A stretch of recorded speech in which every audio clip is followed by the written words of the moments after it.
18th, 2018. I'm Justin Castelli, and this is your weekly mixtape and weekend review for All About Your Benjamins. You know, as I was thinking about this video, preparing for it last night, initially I thought I'd have a lot to talk about, but as I was going through my Slack feed and looking at the headlines I sent to myself, there really wasn't a lot. So just a handful of things to talk about pertaining to your financial planning and your portfolio. So let's get to it. Right off the bat, we're in the middle of earnings seasons, so we have the companies reporting to Wall Street their earnings, expectations for the future, all that good data that we love to learn about. And we're seeing that the retailers, this week it was Nordstrom and Walmart, the retailers are having strong quarters, which means that the retailer is alive. It means that all of you out there are spending money when the consumer was kind of concerned about earlier in the year.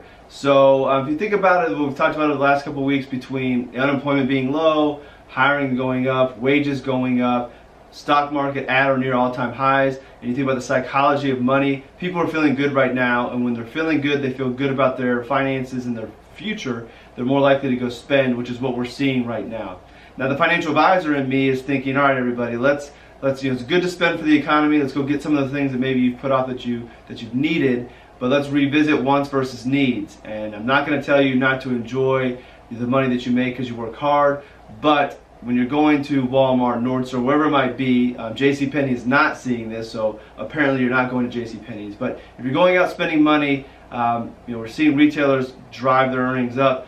Think about wants versus needs. Are you going out buying things that you want or things that you need? And I'm guilty of this myself, but as I see people are spending more, I can't help to think, would those dollars be allocated better places in their plan, paying down some debt, building up an emergency fund, saving for retirement, 529. So as you feel better about your situation, make sure you're also improving your situation, not just feeling better and going to spend more. So that's the financial advisor hat. I'll take off real quick and let's go back to the news. One other thing. If you don't have a plan, if you don't know where to put those dollars, then go get one. And I bring that up because that ties me into the next one. So speaking of plans, or maybe lack of having a plan, the Tesla story continues. So if you remember last week, we had the funding secured tweet from Elon Musk about taking Tesla private. As this week came through, a lot more evolved. We had a not so successful rapper say that Elon Musk was high when he was tweeting, and afterwards he was very concerned because he didn't have investors lined up. Now I will say that the credibility of this rapper is not very good, which is why I don't mention her name.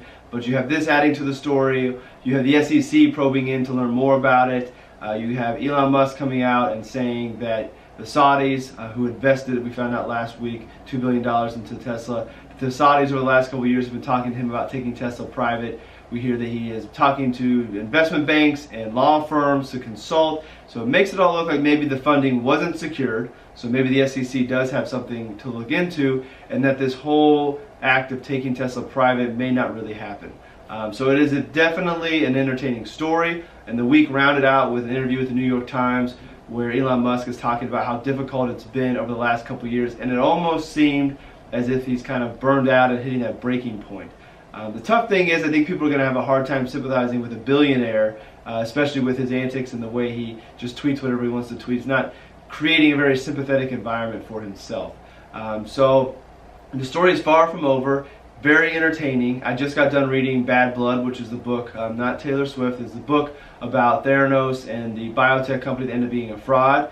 As I think about that book and think about what we're seeing right now with Tesla in this short period of time, you can't help but wonder if maybe the author is going to have a sequel on the Tesla side of things. I hope not. I think the cars are awesome.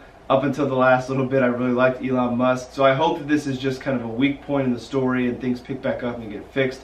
But we'll definitely keep an eye on that. This just all goes to why it's tough to pick individual stocks.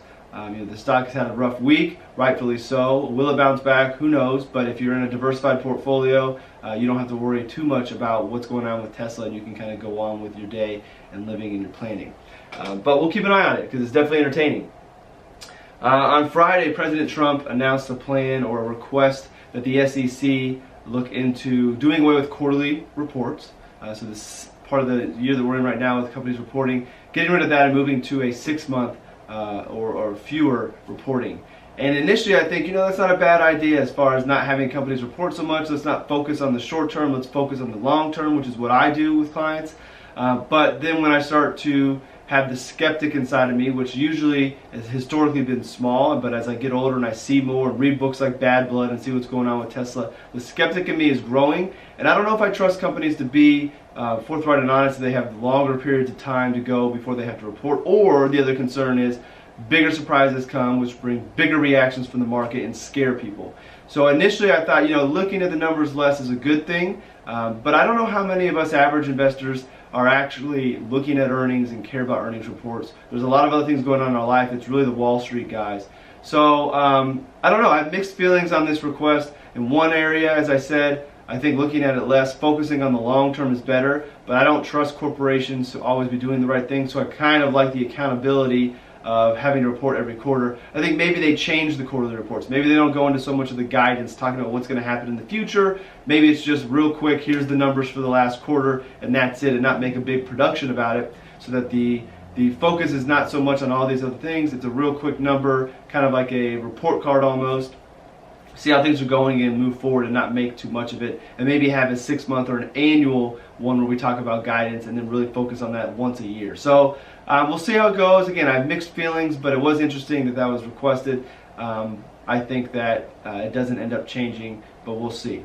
And then finally, it's been a while since I've talked about cryptocurrency, but it's not having a good time right now if you haven't been following the market.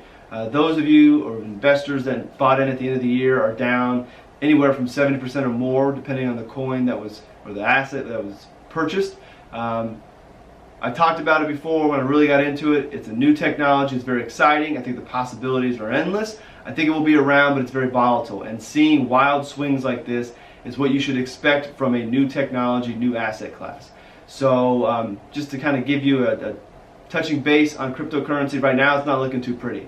If you've stayed out of it, the reason you stayed out of it probably because it was too risky. You're probably doing the right thing. It looks a lot cheaper now than it did earlier in the year, but it could always fall further. So I would say if this is not in your wheelhouse, not something you're comfortable with, then you probably just continue sitting on the sidelines like you always have. If you are in this space, this is what you should have expected, and this should not be a surprise. And don't be surprised if it goes down further. Expect that it goes to zero so you have no disappointments if that happens. I'm a believer in the technology. I'm a believer in what's going to come in the future. I just don't know which one it'll be and when it will take place. So I'll continue to watch it. I'm interested in it. But that's your little update on cryptocurrency. Well, that's it for this week's Week in Review.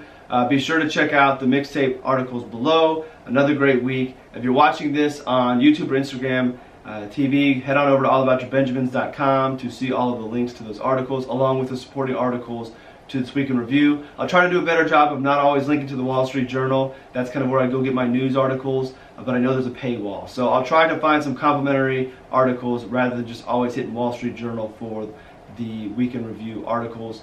If I can't, I apologize. But you may want to get a subscription to Wall Street Journal because I'm going to be using them a lot.